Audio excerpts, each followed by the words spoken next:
Welcome to the 1 Minute Apologist. Apologetics seeks to give credible answers to curious questions, to give a defense. Isn't God's view of sex Victorian? For many who live in today's culture and they go to the Bible only to read it, they'll think, boy, God has a very Victorian view of sex. What's that all about? We need to understand a few things. First of all, if we would follow God's view of sex, and had we followed God's view of sex all along, there would have been no such thing as STDs. So God's plan for sex is for our own protection.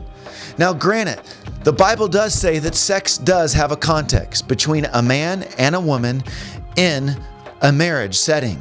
And that's important for us to realize.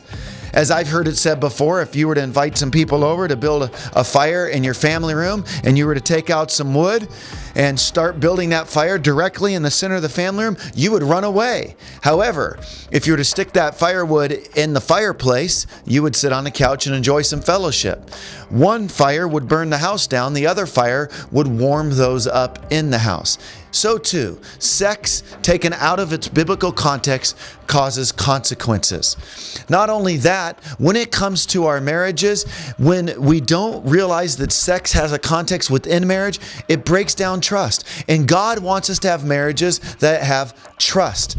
I remember one of the family life speakers who I speak with, he once said that he had somebody come up to him after a family life conference who said, you know, when I was dating my husband, he used to say, I can't wait, I can't wait, I can't wait.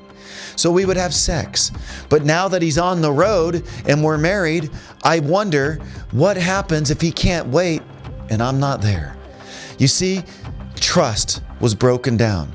So if we would follow God's view of sex, there would be no STDs, more families would be intact, and we would have greater trust.